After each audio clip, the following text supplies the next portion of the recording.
Sit back and throw one back with your pinky in the air and a middle finger to the world. And join me, the eclectic gentleman Stephen Watts, and the rest of the Gentleman Bastard Brigade as we look back on this day in pro wrestling history. But before we do, put that drink down, like, share, and subscribe, and without further ado, let's get our wrestling nerd on.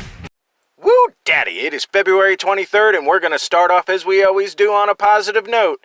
That's right, these are your pro wrestling birthdays. 1968, WWF Enhancement Talent. Who? Bobby Who. That's who. 1981, the luchador known as Super Commando. 1984, Chikara superstar Mike Sydal. And last but not least, 1988, OVW standout Kyle Roberts. And if you don't know who he is, you will soon. That's one hell of a talent. Of course, on the flip side of that coin, your pro wrestling deaths for February 23rd. 1999, Richard the Renegade Wilson. Alright, enough of the sad stuff. It's time to get to the meat and potatoes. That's right, your pro wrestling history highlights for February 23rd. Not a lot going on this date in history, so we're going to give you what we got pre-2000, because that's what we do. 1987, the WWF run Madison Square Garden. In the main event, Roddy Piper, Junkyard Dog, and Ricky the Dragon Steamboat defeat Randy Savage, Adrian Adonis, and Harley Race in an elimination match. This was Piper's final MSG match before his WrestleMania 3 retirement. 1990, the WWF broadcast their third and last primetime main event special on NBC in the Joe Louis Arena in Detroit, Michigan.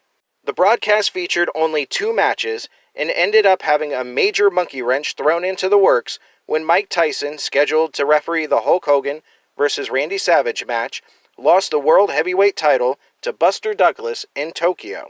Tyson pulled out of the appearance, and WWF managed to sign Douglas to take his spot. In the first match of the night, WWF World Champion Hulk Hogan defeated Randy Savage with a leg drop. After the match, Savage shoved Douglas, who knocked Savage out with 2 punches. In the second and final match of the night, Intercontinental Champion Ultimate Warrior defeated Dino Bravo with a press slam and a splash.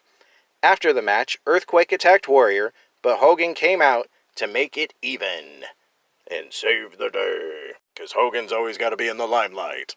1992, the WWF is back at it Madison Square Garden, and Sid Justice runs double duty. In the fourth match of the night, Sid Justice defeats Hercules in 30 seconds with a powerbomb. Later in the night, in the main event, Sid Justice wins a battle royal, last eliminating Hulk Hogan. Justice was actually eliminated first by Hogan, but the referee was knocked out. But Justice knocked out Hulk Hogan from behind with Harvey Whippleman's bag and rolled him to the floor. When the referee came to, he saw Hogan on the floor and called for the match. Because Lord knows Hogan can't lose clean, even at a house show. And last but not least, and like I said, there's not a lot pre-2000 on this date in history. 1997, WCW runs Super Brawl 7. The show sees 2 title changes. Win 6 defeats Dean Malenko for the Cruiserweight Championship, and Lex Luger and the Giant defeat Kevin Nash and Scott Hall for the WCW Tag Team titles. Those were your pro wrestling history highlights for February 23rd, and me hating on Hulk Hogan. I'm the eclectic gentleman Stephen Watts, and we'll see you tomorrow.